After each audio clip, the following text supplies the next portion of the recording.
Am început în forță pescuitul de toamnă, echipa mincinoșilor poposind pentru 24 de ore la Floarea Popeștiului. În episodul de astăzi, THL vă prezintă o modalitate de a atașa lângă cârlig semințe sau pelete de mici dimensiuni într-o pungă PVA de tip săculeț. Belaceanul a fost cuvântul de ordine la Popești, dulapii nerefuzând boilesurile MG cu această aromă. Andrei Totopopescu dezvăluie secretele zigrigului în emisiunea care începe în câteva secunde, urmând să vedeți tipul de nădire și nada folosită. Aveți puțin tică răbdare, urmează Crab Capital doar aici, la Antena 2.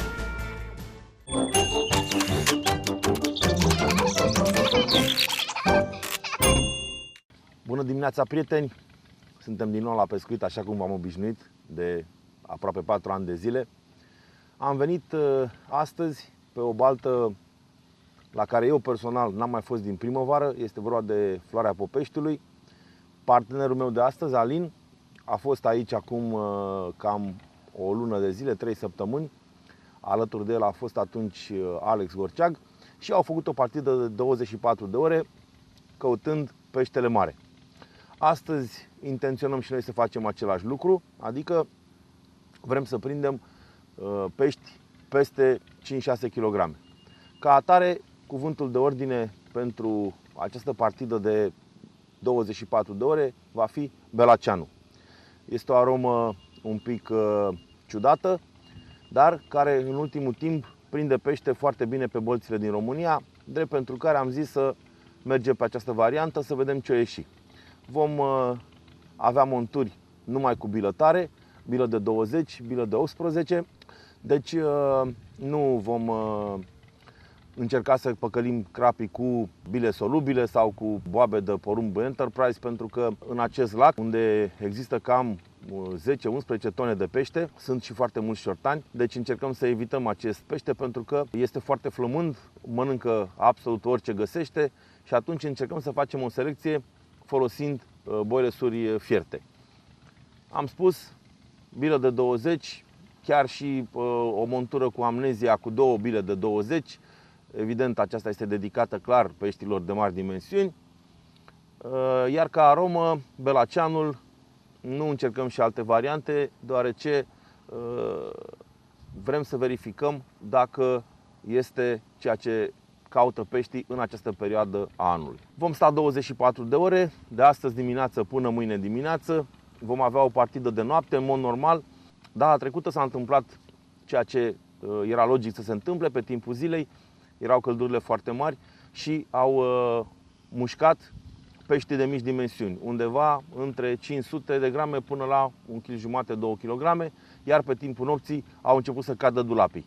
Cred că și astăzi se va întâmpla același lucru, iar la noapte vom avea o noapte lungă, sper, pentru că pește mare există pe această baltă și cu siguranță că vom da de el, într-un fel sau altul, că pe timpul zilei, că pe timpul nopții, asta rămâne de văzut. Am venit acum 2 ore, am aruncat deja lansetele în apă și până când începe să se activeze vadul, pentru că am dat și niște mâini de biletari, undeva cam la jumătate de kilogram, 800 de grame, și eu și Alin am făcut acest lucru. Până când încep să se activeze paturile de nadă, mai avem de așteptat ceva. Iar până atunci, eu o să vă prezint un mic secret pescăresc pe care vi-l recomand să-l folosiți și dumneavoastră cu dragă inimă. E adevărat însă că astăzi eu nu o să fac nimic cu acest săculeț pe care o să-l vedeți imediat, deoarece el este gândit și făcut să atragă peștii de mai mici dimensiuni. Și cum am spus, nu urmăresc acest lucru. Însă, ca și informație, este extrem de bună și este, cred eu, extrem de folositoare. În primul rând, avem o pungă solubilă care a apărut în comerț exact cum erau și cum sunt de fapt sacii solubili. Avantajul acestei pungi solubile este că puteți să puneți semințe de foarte mici dimensiuni. Adică aici mă refer la cânepă, la mei, la in, la floarea soarelui mai mică. Aceste semințe, în mod normal, nu se pot pune în saci pentru că textura sacilor, indiferent cât este de mică, tot mai lasă să curgă din ei semințele de mici dimensiuni. Și atunci putem să folosim această pungă. În plus, puteți să puneți în pungă orice doriți, începând de la semințe, cum am spus, până la boilesuri, jumătăți de boilesuri, bile tari, bile solubile, și puteți să turnați lichid, adică puteți să puneți aromă. Și această aromă nu topește sacul solubil și practic veți avea o bombă de aromă exact lângă cârlig. Noi nu o să folosim aroma acum, altceva vreau să vă arăt. Deci am aici niște pelete destul de micuțe, care în mod normal nu ar putea sta decât în saci cu o textură foarte, foarte strânsă. Dacă folosim saci din aceia mai mari, acesta ar curge din sac și atunci avem nevoie de această pungă solubilă. Dar până când să introducem, vreau să vă arăt de fapt surpriza de astăzi.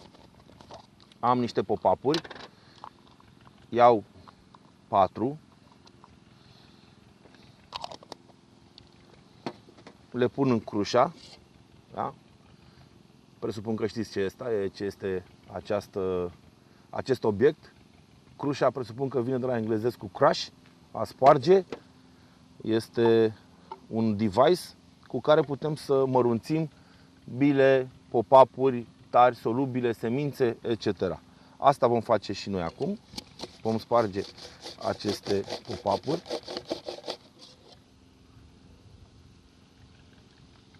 Am să le mai mărunțesc încă un pic. Și crușa, din câte știu eu, vine în două dimensiuni. Aceasta este cea mai mare și mai este una mai mică cu care mărunțiți mai ușor. Dar dacă vreți să puneți mai multe bile, nu prea intră. Am mărunțit exact cât avem nevoie. Și acum, surpriza emisiunii. Voi folosi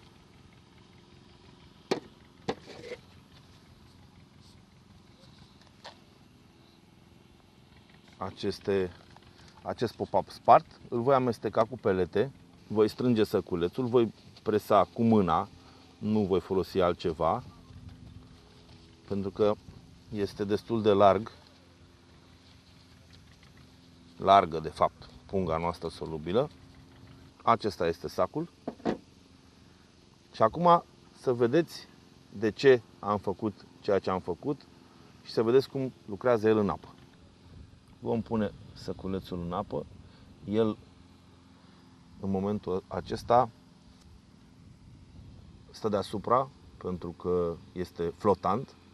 Însă gândiți-vă că în momentul în care dumneavoastră îl băgați în apă, el este atașat de un plumb și atunci, practic, acel plumb îl ține de desubt. Și ca să facem experimentul cât mai adevărat, o să-l legăm, practic, o să pun plumbul peste săculeț ca să vedeți ce se întâmplă. Exact asta vreau să mi se întâmple în apă, săculețul să se dizolve și pop-up-ul să se ridice, antrenând în masa apei bucățelele de pelete care ușor, ușor încep să se topească. Și atunci, practic, avem pe verticală, deasupra cârligului și deasupra monturii noastre, un dute vino, uitați, se vede, care îmi atrage atenția peștilor. Nu vă ascund că, de exemplu, folosind pop-up-ul poate un pic mai tocat, ați putea atrage atenția și crapilor chinezești, pentru că ei se hrănesc în masa apei și atunci, observând aceste particule aflate în suspensie, pot fi interesați. E adevărat că ei nu mănâncă așa ceva, însă aroma îi poate atrage, iar cu siguranță pe crapi îi va interesa o asemenea prezentare. După cum se vede, săculețul nostru se topește. Practic au trecut, nu știu, 20 de secunde de când l-am pus în bazinaș. Oricum apa era destul de rece, provine dintr-un izvor de aici și până când s-a topit un pic sacul au trecut, să zicem, jumătate de minut. Dar în ultimă instanță ne interesează să se întâmple treaba asta, pentru că aruncați, montura cade în apă, săculețul se duce după montură și până când întindeți firul, până când, în mod normal, mai mișcați de pe substrat cârligul, nu unde cade, acolo o să și rămână. Și atunci dacă săculețul s-ar topi instantaneu, practic am aruncat salvele în aer, pentru că montura se duce într-un loc, săculețul se topește imediat și practic nădim o altă zonă și nu cea aflată lângă cârlig. Deci faptul că un săculeț se topește la câteva secunde după ce intră în apă este un lucru bun. Mai ales că acum apa este caldă și încă o bună perioadă de timp, cam 2-3 săptămâni va mai fi așa și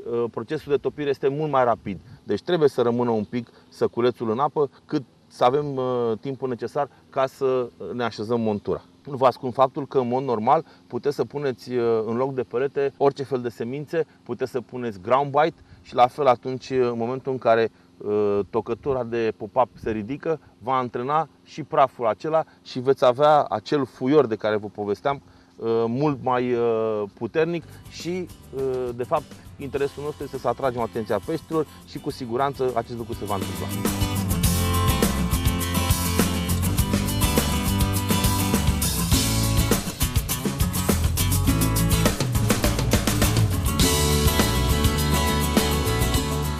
Mare și mult și viu. Iată că n-a trecut nicio oră de când am băgat lansetele în apă și Alin are și primul drill al zilei. Un pește pe care îl aproximez undeva la 2-3 kg. Ia să vedem, da, cam așa e, un pește foarte frumos, un cocoșat. Cred că este dintre peștii cu care s-a populat la finalul săptămânii trecute, când au poposit aici în baltă peste 100 de bucăți de pești crapi între 35 kg. Asta cam așa e, 2 kg jumate, 3 kg, foarte frumos, super. Prins la Bela Cean.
Salut! Suntem la început de septembrie și este destul de cald afară, pe Tâncăbești. Am avut o partidă destul de bună până acum pe pescuim pe substrat, pe fundul apei, dar de când a început căldura să devină din ce în ce mai mare, peștele s-a oprit din hrănit și o să încerc pentru câteva ore să pescuiesc între ape, la zig-rig, iar o să vă arăt pas cu pas cum putem să pescuim la zig-rig și sperăm să prindem și câțiva pești. Primul lucru la zig-rig este foarte important, nădirea exactă. Primul lucru care trebuie să-l folosim este un marker. Probabil majoritatea dintre voi știu ce este un marker. Este o plută care se atașează pe un sistem.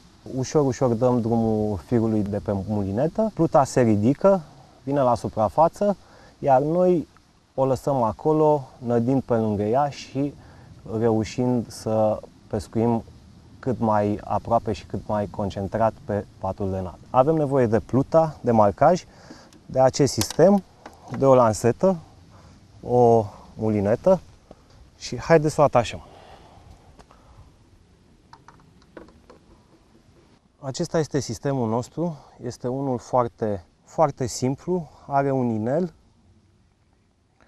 trecem firul prin inel, aici mai avem încă o biluță, trecem firul prin biluță, biluța va împiedica ca markerul să intre în acest inel și să nu mai culiseze și să nu iasă la suprafață. Avem markerul aici, care o să-l legăm cu un nod cunoscut de toți. Strângem, tăiem mustața, să nu intre peste biluță sau să se blocheze acolo în inel. Bun, cam ăsta este markerul nostru, sistemul, și bineînțeles că trebuie să funcționeze cu un plumb atașat în partea de jos. Noi îl vom arunca, el va ajunge așa pe substrat, plumbul rămâne jos, iar dându-i fir din mulinetă, markerul se va ridica, plumbul rămâne și va ieși la suprafață. Atașăm plumbul, tragem această protecție peste clipsul sistemului, iar acum sistemul este complet.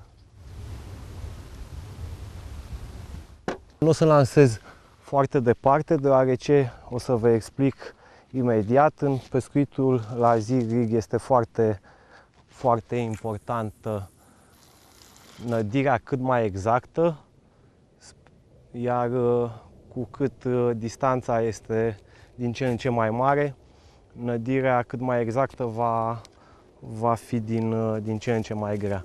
Strângem puțin, lăsăm în apă.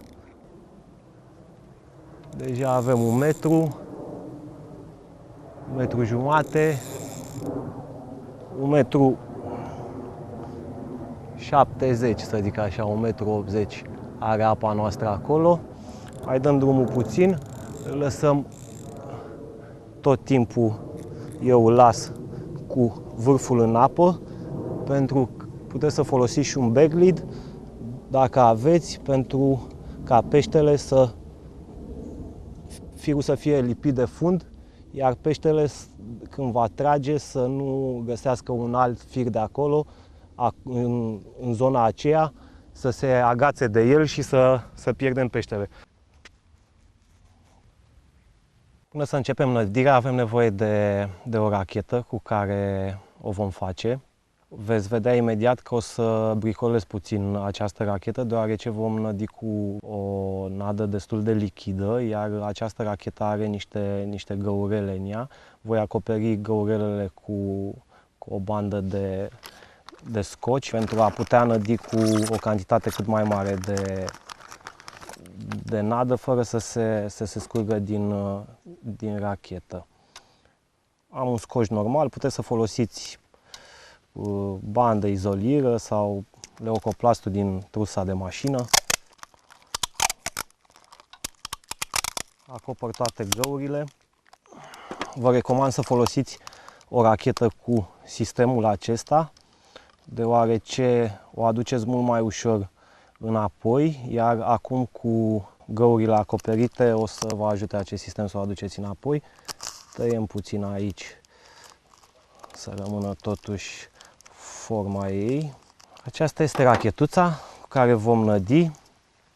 O să facem imediat nada și o să înțelegeți de ce am făcut acest lucru. Bun, nada, unul dintre cele mai importante lucruri. Am luat aici cam 700 de ml de apă din baltă, peste care o să mai punem alte lichide. O să adăugăm Booster, este lichidul bun la toate, lucrează în masa apei, poți să-l folosești și ca dip, poți să-l folosești și ca să te ajute să-ți lege mixul de nădire. Noi îl vom folosi pe tot, îl punem peste apa din baltă. Este indicat să folosiți lapte condensat. Eu n-am avut lapte condensat pe baltă, așa că o să folosesc lapte normal. Te ajută foarte mult la norișorul pe care îl face în masa apei. O să pun lapte normal, laptele condensat fiind mult mai dens, creează un alt fel de norișor, dar împreună cu boosterul sper să aibă același efect. După cum vedeți, am destul de mult lichid, un lapte cu aromă de whisky. Am avut acasă niște tiger nut-uri sparte. Dumneavoastră puteți să folosiți porumb, semințe, puteți să le tocați în blender, să aveți diferite granulații. Vă ajută extrem de mult să aveți diferite granulații, deoarece ele vor lucra în masa apei și acest lucru te ajută foarte mult să prinzi pește la zig. Avem stick mix, care de asemenea are diferite granulații, lucrează în masa apei. Classic catcher, amestec de nădire, de asemenea cu diferite granulații și o culoare naturală. Este un alb care ne va ajuta iarăși foarte mult. Avem ca o ciorbă, vom adăuga Red Band, îl găsiți la majoritatea firmelor. Vom mai adăuga și bucăți de boilies făcute în crașa. Care este ideea? Aceste bucăți mai mari de boilies și de semințe, atunci când vom nădi cu această nadă ca o ciorbă, ele fiind mai grele, se vor duce la fund și vor trage după ele aceste particule mai mici și vor crea acest norișor de care vă tot vorbesc. O să mai punem foarte puțin Classic Catcher. Este gata, cam aceasta este consistența. O să vă arăt imediat, o să încarc o rachetă, o să o arunc în mal, să filmăm, să vedeți exact ce se întâmplă atunci când cade racheta în apă, cum se creează norișorul de care vă vorbeam.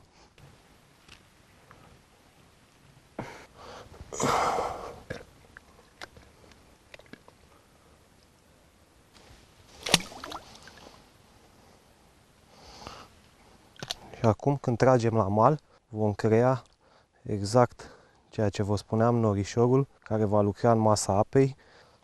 Cred că se vede destul de clar, încă o dată. Acum tragem la mal și vedeți că va lăsa o dâră.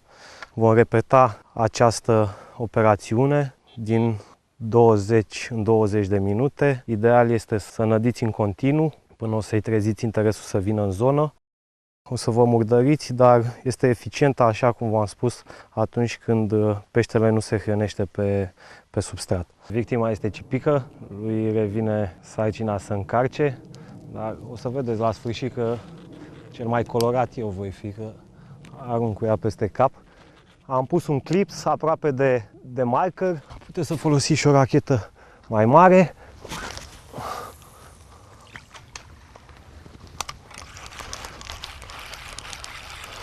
Păcate nu putem să vedem pe cameră, dar se creează un nor în apă. De fapt, ați văzut la mal. Acum impactul este mult mai mare și dispersia mai largă acolo.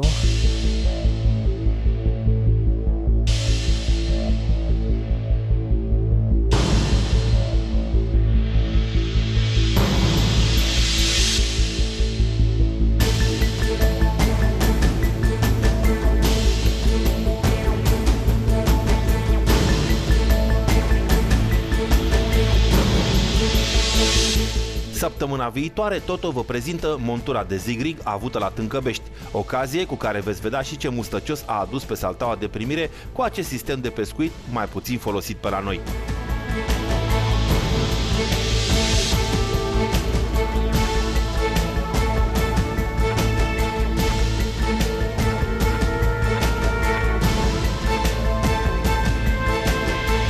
Tot atunci veți vedea o montură cu dichis folosită cu mare succes pe Floarea Popeștiului, fire întinse tuturor mincinoșilor și o duminică excelentă alături de Antena 2.